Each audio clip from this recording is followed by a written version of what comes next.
Hello বন্ধুরা, তোমরা কেমন আছো? আশা করি ভালো আছো। আমিও ভালো আছি।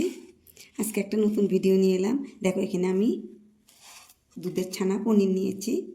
এটা দিয়ে আমি ছানার খুরমা তৈরি করব। কিভাবে তৈরি করি তোমরা পুরো ভিডিওটাই দেখবে, সঙ্গে থাকবে। এটা আমি টুকরো করে নিব।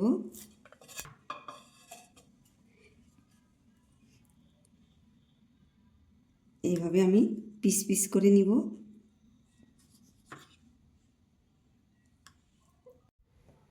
দেখো, এইভাবে আমি টুকরো টুকরো করে নিব।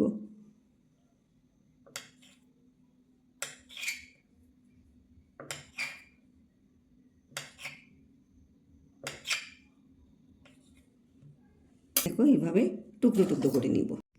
দেখো, সবগুলো টুকরো টুকরো করে নিয়ে নিলাম। এখন আমি এটা সাইডে রেখে দিই। এক বাটিরও একটু সামান্য কম এখানে চিনি দিয়ে দিলাম। এখানে 200 গ্রাম চিনি হবে। এখানে দেখো হাফ কাপ জল দিয়ে দিলাম।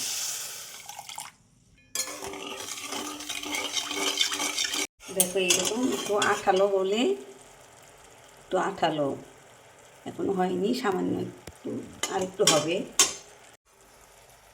দেখো, একটু আঠালো ভাব হয়ে গেছে। এই যে এরকম হয়েছে। এখন আমি পনিরটা দিয়ে দেব।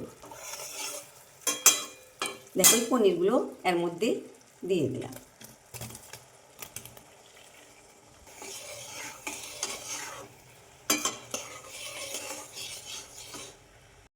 দেখো, জালটা লো টু মিডিয়ামে রেখে দিয়ে আস্তে আস্তে এটা আমি এইভাবে জাল দিয়ে নিব। কিন্তু ওইটা হয়ে গেছে। আমি এখন নামিয়ে, ঠান্ডা হলে হয়ে যাবে। নামিয়ে নিলাম। এটা আস্তে আস্তে ঠান্ডা হবে আর শুকিয়ে যাবে। দেখো, এই দেখো একদম ঝরঝরে হয়ে গেছে। দেখো, এখন এগুলো আমি নামিয়ে নিব একটা প্লেটের মধ্যে। হ্যালো বন্ধুরা, দেখো আমার ছানার খুরমাটা কীরকম হয়েছে।